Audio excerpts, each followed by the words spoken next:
السلام علیکم ورحمۃ اللہ وبرکاتہ۔ اعوذ باللہ من الشیطان الرجیم، بسم اللہ الرحمن الرحیم۔ وانفقوا فی سبیل اللہ ولا تلقوا بأیدیکم الی التہلکہ واحسنوا ان اللہ یحب المحسنین۔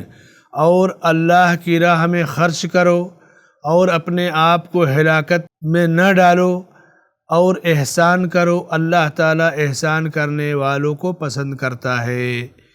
ناظرین کرام، یہ سورہ البقرہ کی آیت نمبر 195 ہے۔ اس آیت میں اللہ تعالیٰ نے اپنے بندوں کو حکم دیا کہ میں نے تمہیں جو رزق دیا، جو مال دیا، اس مال کو اللہ کی راہ میں خرچ کرو۔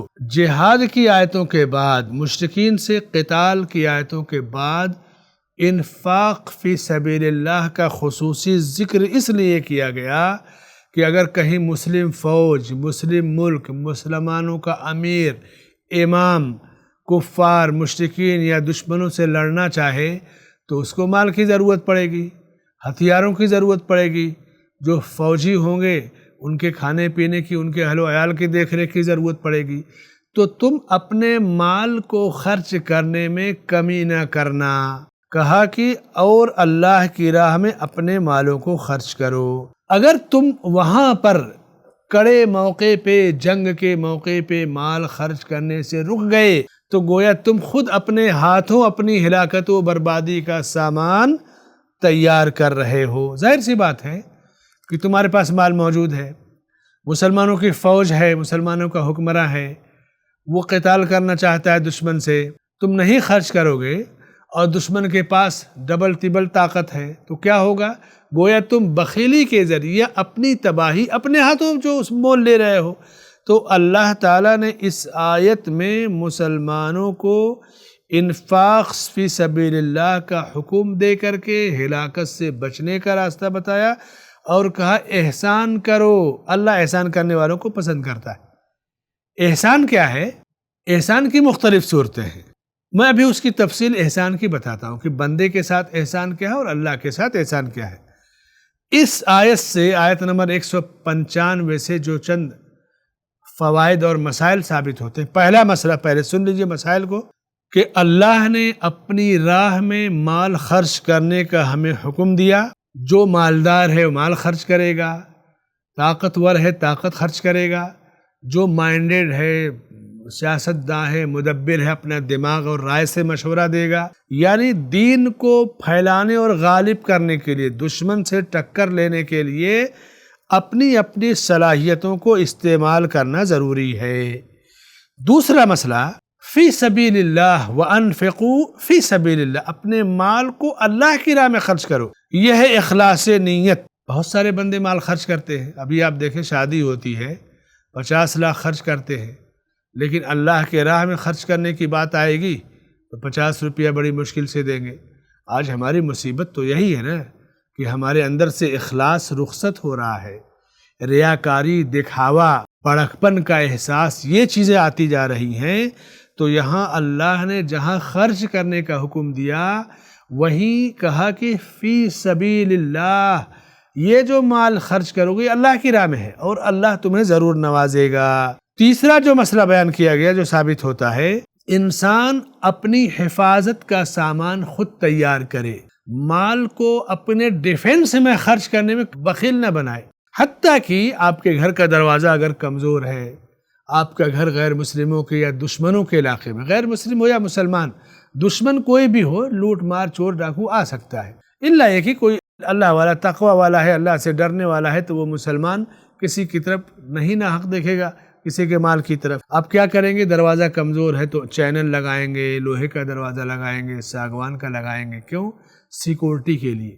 مسلم ممالک جو ملکی پیمانے پہ مثلا حرمین شریفین کا دفاع کرنا ہے، دنیا کی طاقتیں اگر حملہ آور ہوتی، جیسے یہ حوثی ظالم ہوتے ہیں، یمن کے ملیشیائی حوثی، یہ حرمین پہ میزائل داغتے ہیں، اللہ تعالیٰ ان کو غارت کرے، یا دشمن کے وہ ممالک جو حرمین شریفین پہ غلط نگاہیں ڈالتے ہیں۔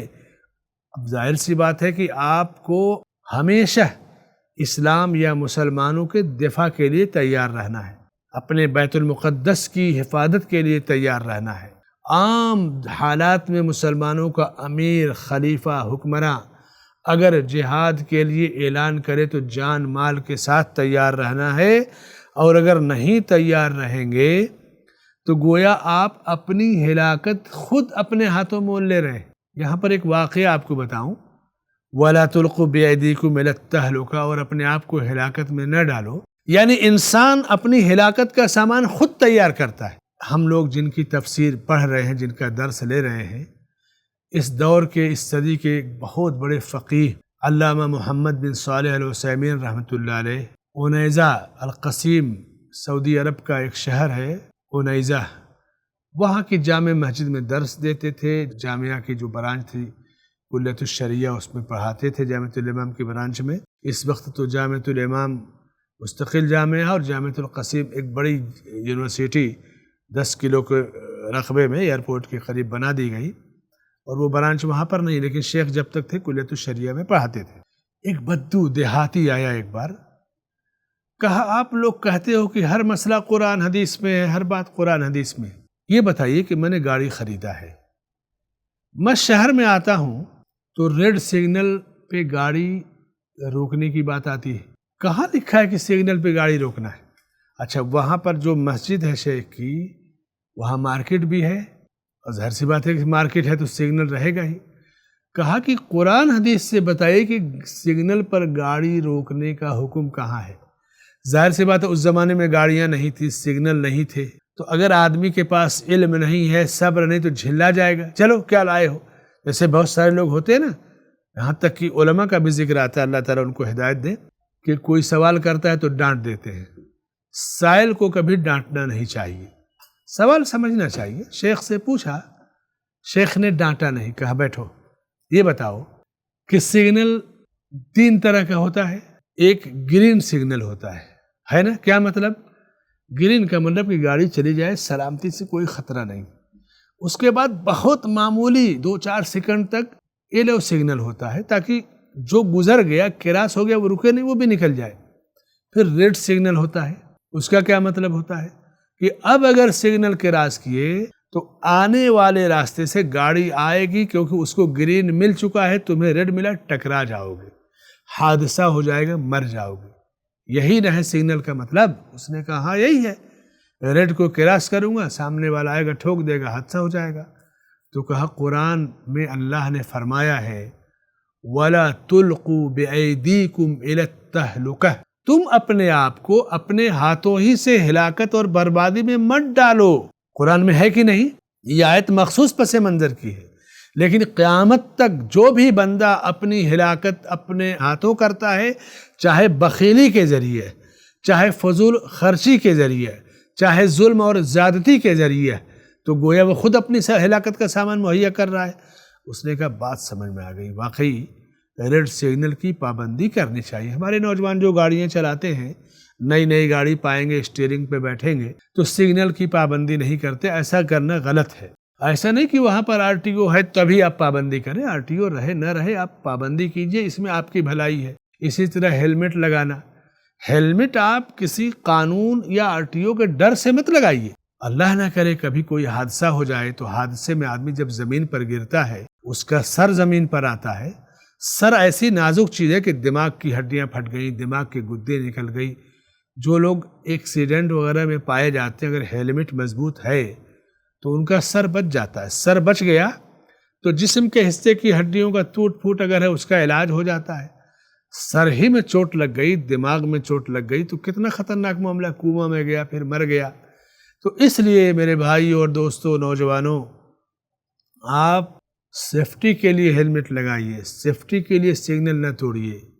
اگر ایسا نہیں کرتے تو خود آپ اللہ کے حکم کی نافرمانی کر کے اپنے آپ کو ہلاکت کی طرف ڈال رہے ہیں۔ ہونا تو یہ چاہیے کہ مسلم علاقوں میں RTO کہے، تعریف کرے کہ مسلم نوجوان ہیلمٹ کے اور سگنل کے سیفٹی کے پابند ہیں، وہاں ہم نہ بھی جائیں تو کوئی حرج نہیں۔ لیکن آج معاملہ الٹا ہے، ہم لوگ بمبئی جیسے شہر میں دیکھتے ہیں اپنے نوجوانوں کی حالت، میرے بھائیوں مسلمان ایک قدوہ اور آئیڈیل بن کر کے رہے اس ملک میں. آپ یہ نہ دیکھو کہ اس کو نہیں پکڑا، اس کو چھوڑ دیا، اسے مت دیکھیے، آپ سسٹم کے پابند رہیے. وَلَا تُلْقُوا بِأَيْدِيكُمْ إِلَى التَّهْلُكَةِ. چوتھا مسئلہ جو اس آیت سے ثابت ہوتا ہے، اللہ تعالیٰ بندوں کے ساتھ انتہائی رحیم ہے، شفیق ہے. ہلاکت سے کہا کہ اپنے ہاتھوں ہلاکت کا سامان نہ تیار کرو. وَلَا تَقْتُلُوا أَنفُسَكُمْ إِنَّ اللَّهَ كَانَ بِكُمْ رَحِيمًا. دوسرے مقام پر فرمایا سورہ نساء آیت نمبر 29 کہ اپنے آپ کو خود مت قتل کرو، اللہ تمہارے ساتھ بہت بڑا رحم دل ہے، رحیم ہے. کوئی جان بوجھ کے زہر کھائے، خودکشی حرام ہے. تو اللہ کی رحمت اور شفقت ہے کہ جہاں خرچ کرنا ہے خرچ کرو، جہاں نہ کرنا ہے وہاں نہ کرو، اور اپنے آپ کو ہلاکت میں نہ ڈالو. پانچواں جو مسئلہ ثابت ہوتا ہے کہ ہمیشہ بندہ اللہ کی رحمت و شفقت پر غور کرے، اور جتنا اللہ کی رحمت اور شفقت قانون پر غور کرے گا نا، دنیا کی حکومتوں کا قانون جو سیفٹی کے لیے ہے یہ بہت معمولی ہے، انسانوں کی سلامتی کے لیے ہی تو بنایا گیا ہے. لیکن اب کیا کریں گے، وہاں پہ بیٹھا رہے گا ہولدار، رشوت لے کے چھوڑ دے گا، تو غیر قانونی کام کرنے کا راستہ تو وہ خود کھولتا ہے. بعض ملکوں میں صورتحال ہے. اللہ کے رسول صلی اللہ علیہ وسلم نے ایک عورت کو دیکھا جو اپنے بچے کو سینے سے چمٹائے ہوئے ہے اور اس سے محبت کر رہی ہے. محبت جیسے عورتیں بچے کو چومتی ہیں، سینے سے چمٹاتی ہیں، میرے لال میرے پیارے. تو آپ نے کہا دیکھو اس عورت کو دیکھ رہے ہو نا، تم کیا جانتے ہو کہ اگر اس عورت سے کہا جائے کہ اس بچے کو آگ میں ڈال دو تو کیا ایسا کرے گی؟ صحابہ نے کہا اللہ کے نبی بالکل ایسا نہیں کرے گی. تو آپ نے فرمایا کہ یہ عورت اپنے بچے سے جتنا ٹوٹ کر محبت کرتی ہے اور آگ میں کبھی ڈالنا نہیں پسند کرے گی، اللہ تعالیٰ اپنے بندوں سے اس سے زیادہ محبت کرتا ہے. یہ ہے اللہ کی رحمت، یہ ہے اللہ کی شفقت. چھٹا جو مسئلہ اس آیت سے ثابت ہوتا ہے احسان. فرمائے کہ وَأَحْسِنُوا إِنَّ اللَّهَ يُحِبُّ الْمُحْسِنِينَ. احسان کی دو صورتیں ہیں. ایک احسان بندے کا خالق اور رب کے ساتھ، اسی کو کہتے ہیں اخلاص نیت. جب جبرائیل علیہ السلام نے پوچھا کہ فَأَخْبِرْنِي عَنِ الْإِحْسَانِ، مجھے احسان کے بارے میں بتائیے، تو آپ نے فرمایا کہ أَن تَعْبُدَ اللَّهَ كَأَنَّكَ تَرَاهُ فَإِن لَّمْ تَكُن تَرَاهُ فَإِنَّهُ يَرَاكَ. تم اللہ کی عبادت اس طرح کرو گویا تم اسے دیکھ رہے ہو، اور اگر تم اسے نہیں دیکھ رہے ہو تو وہ تمہیں ضرور دیکھ رہا ہے. یہ احسان بندے کا رب کے ساتھ، جسے خلوص نیت کہا جاتا ہے. ایک احسان بندہ بندے کے ساتھ کرتا ہے، بھلائی کیا، مدد کر دیا، اچھا مشورہ دے دیا، اچھی مصیبتوں میں کام آ گیا، تکلیف نہیں پہنچایا، رسوائی سے بچا لیا، خندہ پیشانی سے مل لیا. تو بندہ بندے کے ساتھ احسان کرتا ہے، اور بندہ رب کے ساتھ. اللہ دونوں محسنوں کو پسند کرتا ہے. مخلص اللہ کے ساتھ بھی ہو بندہ، اور اللہ کے بندوں کے ساتھ بھی مخلص ہونا چاہیے. ساتواں مسئلہ محبت اللہ کی ایک صفت ہے. اللہ بندے سے محبت کرتا ہے، اور ہے نا آیت میں قُلْ إِن كُنتُمْ تُحِبُّونَ اللَّهَ فَاتَّبِعُونِي يُحْبِبْكُمُ اللَّهُ. کہہ دیجئے کہ اگر تم اللہ سے محبت کرتے ہو تو میری پیروی کرو، اللہ تم سے محبت کرے گا. اور یہاں فرمائے گا کہ وَأَحْسِنُوا إِنَّ اللَّهَ يُحِبُّ الْمُحْسِنِينَ. تم احسان کرو، اللہ تعالیٰ احسان کرنے والوں کو پسند کرتا ہے. آٹھواں مسئلہ قرآن کا بلاغی انداز، پیارا انداز، کس طرح سے اس نے بندوں کی تربیت کی، بندوں کو ابھارا انفاق فی سبیل اللہ کہ مال کو روک کر مت رکھو، اللہ کی راہ میں خرچ کرو، اور اس سے تمہارا مال بھی پاک ہوگا، دل پاک ہوگا، زبان پاک ہوگی، محبت تمہاری ایک دوسرے کے بارے میں بڑھے گی. اور احسان یہ بھی ہے کہ جہاں خرچ کرنے کی بات ہے خلوص نیت کے ساتھ خرچ کیا جائے. بعض علماء نے آٹھویں مسئلے میں اس کو بھی سمجھ لیجیے، ایک ہے احسان بندوں کا رب کے ساتھ، دوسرا بندوں کے ساتھ. احسان کی ایک تیسری قسم بھی بیان کی ہے، جانوروں اور چوپایوں کے ساتھ احسان کرنا. انہیں بھوکا نہ رکھا جائے، انہیں پیاسا نہ رکھا جائے، ان کی طاقت سے زیادہ ان سے کام نہ لیا جائے، وقت پر انہیں چارہ پانی دے دیا جائے. جیسا کہ حدیث آپ نے سنی ہوگی، صحیح بخاری اور مسلم کی اللہ کے نبی صلی اللہ علیہ وسلم نے فرمایا کہ ایک عورت کو ایک بلی کو باندھ کر رکھنے کی وجہ سے، صرف باندھ کر رکھنے کا گناہ نہیں، باندھا اور کھانا پینا نہیں دیا. آپ بلی پالیے، کھانا پینا دیجیے، کوئی مسئلہ نہیں ہے، پنجرے میں رکھیے لیکن اس کی غذا دیجیے. اس نے کیا کہ باندھ کر رکھا اور کھانا پینا نہیں دیا، تو اس کی وجہ سے اسے عذاب ہوا اور جہنم میں اللہ تعالیٰ نے ڈالا. تو کہا کہ وَأَحْسِنُوا إِنَّ اللَّهَ يُحِبُّ الْمُحْسِنِينَ، تم احسان کرو، اللہ احسان کرنے والوں کو پسند کرتا ہے. اللہ سے دعا ہے کہ اللہ ہمیں اپنے پسندیدہ بندوں میں سے بنائے اور ہمیں دنیا میں جب تک زندہ رکھے احسان کرنا، چاہے اللہ کے ساتھ ہو، بندوں کے ساتھ ہو، جانوروں کے ساتھ ہو، احسان کی خوبی اور صفت ہمارے اندر عطا فرمائے، آمین. وصلی اللہ علی نبینا محمد وعلی آلہ وصحبہ اجمعین. ناظرین کرام، آپ کی محبت اور نوازش کا بہت بہت شکریہ. انفاق فی سبیل اللہ کے بعد، اس آیت کے بعد اب ہم آپ کی خدمت میں آیت نمبر 196 کے ساتھ حاضر ہوں گے. ایک طویل آیت جس میں حج اور عمرے کا خصوصی حکم دیا گیا ہے. آپ ہمیں جب تک کے لیے اجازت دیجیے. والسلام علیکم ورحمۃ اللہ وبرکاتہ.